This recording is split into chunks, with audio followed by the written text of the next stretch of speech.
BBC বাংলার অধিবেশন প্রবাহতে আপনাদের স্বাগত। আজ আপনাদের সাথে লন্ডন স্টুডিও থেকে আছি মানসী বড়ুয়া, আর ঢাকায় আমার সাথে থাকছেন আকবর হোসেন।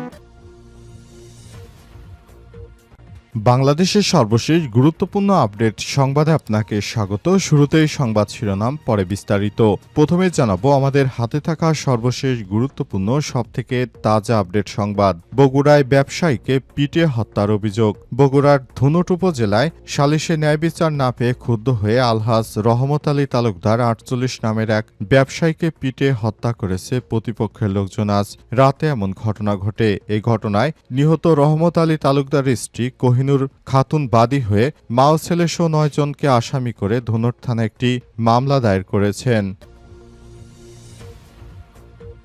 এরপর জানাবো চাঁদপুরে খাল থেকে যুবকের মরদেহ উদ্ধার। চাঁদপুরের মতলব উত্তর উপজেলায় খাল থেকে রাকিবুল হাসান ২৫ নামে এক যুবকের মরদেহ উদ্ধার করেছে পুলিশ। আজ উপজেলার ফতেপুর পূর্ব ইউনিয়নের শাহবাজকান্দি কবরস্থান সংলগ্ন এলাকা থেকে ওই যুবকের মরদেহ উদ্ধার করা হয়। এদিকে ইসরায়েল থেকে তুরস্কে পৌঁছেছেন শহীদুল আলম। খ্যাতনামা আলোকচিত্র শিল্পী ও মানবাধিকার কর্মী শহীদুল আলমকে ইসরায়েল থেকে তুরস্কে পৌঁছে দেওয়া হয়েছে। আজ ইসরায়েল থেকে ছেড়ে আসা একটি ফ্লাইটে করে তিনি তুরস্কে পৌঁছান। তুর্কির সূত্র থেকে জানা গেছে, তুর্কিশ এয়ারলাইন্সের টিকে 6921 ফ্লাইটে স্থানীয় সময় বিকাল ২:৩০টার দিকে ইস্তাম্বুলে অবতরণ করেন তিনি। জানাবো ৯ ভারতীয় প্রতিষ্ঠান ও দেশটির ৮টি নাগরিকের বিরুদ্ধে মার্কিন নিষেধাজ্ঞা। ইরানের উপর সর্বোচ্চ অর্থনৈতিক চাপ প্রয়োগের অংশ হিসেবে ভারতের ৯টি কোম্পানি এবং ৮ জন ভারতীয় নাগরিকের উপর নিষেধাজ্ঞা আরোপ করেছে মার্কিন যুক্তরাষ্ট্র। আজ এক প্রতিবেদনে তথ্য জানিয়েছে ইন্ডিয়ান এক্সপ্রেস। এবং সর্বশেষ জানাবো কেন নোবেল পেলেন না ডোনাল্ড ট্রাম্প, স্পষ্ট করল নোবেল কমিটি। সারা বছর ধরে আলোচনায় চলছিল নোবেল শান্তি পুরস্কার কে পাবেন তা নিয়ে। বিশেষ করে মার্কিন প্রেসিডেন্ট ডোনাল্ড ট্রাম্প বেশ কয়েকটি যুদ্ধ থামিয়ে বিশ্বের শান্তি প্রতিষ্ঠায় ভূমিকা রেখেছেন বলে নিজেই নোবেল দাবি করেন। এছাড়াও তার মিত্র দেশগুলোর পক্ষ থেকেও তাকে মনোনীত করা হয় পুরস্কারের জন্য। তবে শেষ পর্যন্ত ট্রাম্প নোবেল পাননি। এবারে শান্তি পুরস্কার পেয়েছেন ভেনেজুয়েলার বিরোধী দলীয় নেতা মারিয়া করিনা মাচাদো। আজ স্থানীয় সময় এই ঘোষণা করে নরওয়েজিয়ান নোবেল কমিটি। মূলত ভেনেজুয়েলায় গণতান্ত্রিক অধিকার প্রতিষ্ঠার লড়াইয়ে অনবদ্য অবদানের জন্য মারিয়াকে এই পুরস্কারে ভূষিত করা হয়। প্রিয় দর্শক, এতক্ষণ শুনছিলেন সংবাদ শিরোনাম, এবারে বিস্তারিত। তবে তার আগে বন্ধুরা, অনুরোধ থাকবে এই সংবাদটিতে একটি লাইক দিন। এই চ্যানেলে আপনি নতুন হয়ে থাকলে আমাদের সংবাদটি দেখতে দেখতে চ্যানেলটি সাবস্ক্রাইব করে রাখুন। কমেন্ট করে বন্ধুরা আপনার মূল্যবান মতামত জানিয়ে দিন আপনি বিশ্বের কোন দেশ থেকে বা বাংলাদেশের কোন স্থান থেকে আমাদের সংবাদটি দেখছেন এবং শুনছেন। আর বন্ধুরা, সংবাদটি আপনার সোশ্যাল মিডিয়া ফেসবুকে শেয়ার করে বন্ধুদেরও দেখার সুযোগ করে দিন। আর গাজা যুদ্ধে আপনি যদি নিরীহ ফিলিস্তিনিদের ভালোবেসে থাকেন, কমেন্টে ইয়েস লিখে বিশ্ববাসীকে জানিয়ে দিন। এবারে বিস্তারিত। বগুড়ায় ব্যবসায়ীকে পিটিয়ে হত্যার অভিযোগ। বগুড়ার ধুনট উপজেলায় গ্রাম্য সালিশে ন্যায় বিচার না পেয়ে ক্ষুব্ধ হয়ে আলহাজ রহমত আলী তালুকদার ৪৮ নামের এক ব্যবসায়ীকে পিটিয়ে হত্যা করেছে প্রতিপক্ষের লোকজন। বৃহস্পতিবার ৯ অক্টোবর রাতে এই ঘটনা ঘটে। এই ঘটনায় শুক্রবার বিকাল ৫টার দিকে নিহত রহমত আলী তালুকদারের স্ত্রী কোহিনুর খাতুন বাদী হয়ে মা ও ছেলেসহ ৯ জনকে আসামি করে ধুনট থানায় একটি হত্যা মামলা দায়ের করেছে।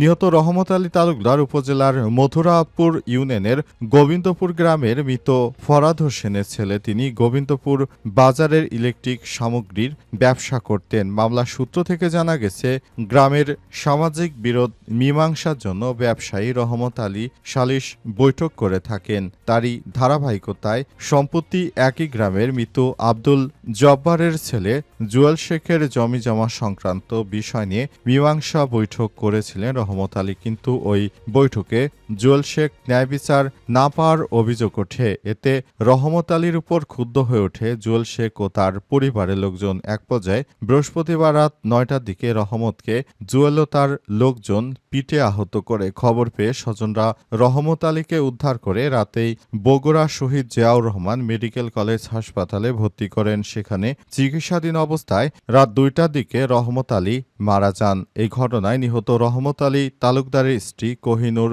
খাতুন বাদী হয়ে থানায় হত্যা মামলা দায়ের করেন। ওই মামলায় জুয়েল শেখ এবং তার মা রুবি খাতুন সহ ৯ জনকে আসামি করেছে। মামলার তদন্তকারী কর্মকর্তা ধুনট থানার এসআই হায়দার আলী বলেন, মামলায় আসামিদের গ্রেপ্তার অভিযান অব্যাহত রয়েছে। যে বা যারা এই ধরনের নাশকতামূলক কর্মকাণ্ড ঘটাবে কাউকেই ছাড় দেওয়া হবে না। পুলিশের পক্ষ থেকে ১০০% বিচার নিশ্চিত করা হবে এমনটা আশ্বাস দেওয়া হয়েছে। তবে প্রকৃতপক্ষে কতটুকু তারা ন্যায় বিচার পাবে সে বিষয়টি এখনো বলা যাচ্ছে না, কারণ এই বিষয়গুলো খুবই সেনসিটিভ হয়ে দাঁড়িয়েছে। কোনো জায়গায় কোনো কিছু হলে মানুষকে পিটে হত্যা করা বাংলাদেশের এখন একটা ট্রেন্ড হয়ে গেছে। মানুষকে মানুষ হিসেবে মূল্যায়ন করছে না, বরং শেয়াল কুকুরের মতো মানুষকে প্রতিনিয়ত হত্যা করছে কিছু মানুষ। চাঁদপুরে খাল থেকে যুবকের মরদেহ উদ্ধার। চাঁদপুরের মতলব উত্তর থেকে খাল থেকে রাকিবুল হাসান ২৫ নামে এক যুবকের মরদেহ উদ্ধার করেছে পুলিশ। আজ উপজেলার ফতেপুর পূর্ব ইউনিয়নের শাহবাজকান্দি কবরস্থান সংলগ্ন ওই যুবকের মরদেহ উদ্ধার করে মতলব উত্তর থানা পুলিশ। জানা যায়, বৃহস্পতিবার সকাল ৯টা ৩০ দিকে স্থানীয়রা খালের পানিতে ভাসমান অবস্থায় অজ্ঞাত এক ব্যক্তির লাশ দেখতে পেয়ে 999-এ ফোন দেন। পরে খবর পেয়ে মতলব উত্তর থানার উপপরিদর্শক এসআই মিজানুর রহমান ৩ সঙ্গীয় ফোর্স ঘটনাস্থলে পৌঁছে মরদেহটি উদ্ধার করেন। স্থানীয় সূত্র থেকে জানা গেছে, নিহত রাকিবুল হাসান উপজেলার ফরিদকান্দি গ্রামের শফিকুল ইসলামের ছেলে। তিনি শারীরিক প্রতিবন্ধী ও মৃগী রোগে আক্রান্ত ছিলেন। বিকাল 4টার দিকে তিনি বাড়ি থেকে বের হন, এরপর আর ফেরেননি। মতলব উত্তর থানার ভারপ্রাপ্ত কর্মকর্তা ওসি রবিউল হক বিষয়টি নিশ্চিত করেন। পরে খবর পেয়ে ঘটনাস্থলে গিয়ে লাশ উদ্ধার করে পরিচয় শনাক্ত করা হয়। মৃতের শরীরে আঘাতের কোনো চিহ্ন পাওয়া যায়নি। হয়তো মৃগী রোগে আক্রান্ত হয়ে দুর্ঘটনাবশত পানিতে পড়ে মারা গেছেন। এই ঘটনায় প্রয়োজনীয় আইনগত ব্যবস্থা গ্রহণ করছে পুলিশ। পুলিশের পক্ষ থেকে আরও বলা হয়েছে, এটা যদি কোনো হত্যাকাণ্ড হয়ে থাকে আমরা সে বিষয়টি নিয়ে তদন্ত করছি। আশা করি খুব শীঘ্রই বিষয়ে আমরা গুরুত্বপূর্ণ একটি তথ্য হয়তো আপনাদের কাছে তুলে ধরতে পারব বলে জানিয়েছেন তারা। ইসরায়েল থেকে তুরস্কে পৌঁছেছেন শহীদুল আলম। খ্যাতনামা আলোকচিত্রী ও মানবাধিকার কর্মী আলোকচিত্রী শহীদুল আলমকে ইসরায়েল থেকে তুরস্কে পৌঁছেছেন।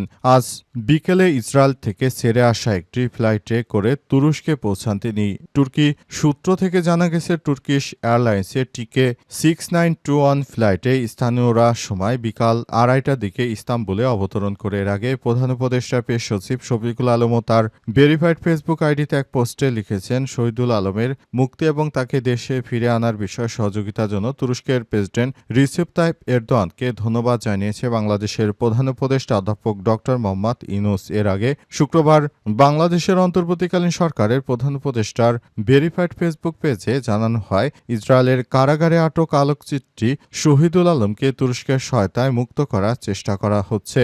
পোস্টে আরও বলা হয়, তুরস্কের কর্তৃপক্ষ আশা প্রকাশ করছেন আজই শহীদুল আলমকে বিশেষ বিমানযোগে আঙ্কারায় নিয়ে আসা সম্ভব। এরপরই তারা চেষ্টা করছিলেন বলে জানান অন্তর্বর্তীকালীন সরকারের প্রেস সচিব। তিনি আরও বলেন, তারা দীর্ঘ সময় চেষ্টা করে অবশেষে সফল হয়েছে। তারা শহীদুলকে তুরস্কের আঙ্কারায় পৌঁছেছে এবং শহীদুলকে নিয়ে তারা খুবই গর্বিত, কারণ তিনি একমাত্র বাংলাদেশি যে দখলদার বাহিনীর বিপক্ষে দাঁড়িয়ে তারা পুরো পৃথিবীতে একটি ইসরায়েলের বিরুদ্ধে জনমত সৃষ্টি করে এবং তিনি বাংলাদেশকে একটি ভালো অবস্থানে প্রেজেন্টিং করেছেন বলে জানা গেছে।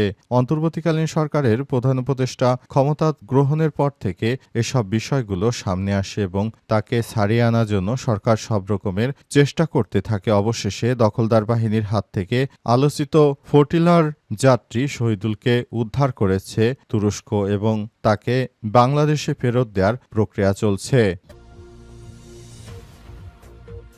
নয় ভারতীয় প্রতিষ্ঠান ও দেশটির ৮ নাগরিকের বিরুদ্ধে মার্কিন নিষেধাজ্ঞা জারি। ইরানের উপর সর্বোচ্চ অর্থনৈতিক চাপ প্রয়োগের অংশ হিসেবে ভারতের ৯টি কোম্পানি এবং ৮ জন ভারতীয় নাগরিকের উপর নিষেধাজ্ঞা আরোপ করেছে মার্কিন যুক্তরাষ্ট্র আজ। এক প্রতিবেদনে এই তথ্য জানিয়েছে ইন্ডিয়ান এক্সপ্রেস। প্রতিবেদনে ঘোষিত সর্বশেষ মার্কিন ঘোষণায় বলা হয়েছে, সব ব্যক্তি ও প্রতিষ্ঠান ইরানি তেল, পেট্রোলিয়াম পণ্য ও পেট্রোকেমিক্যাল বাণিজ্যে জড়িত। একই সঙ্গে যুক্তরাষ্ট্রের অর্থ মন্ত্রণালয়ের অধীন office of foreign assets control FFC Iran থেকে বিদেশি ক্রেতাদের কাছে তেল ও তরলীকৃত পেট্রোলিয়াম গ্যাস এলপিজি পরিবহনের সহায়তা করার অভিযোগে আরও ৬০ ব্যক্তি, প্রতিষ্ঠান ও জাহাজকে কালো তালিকাভুক্ত করেছে।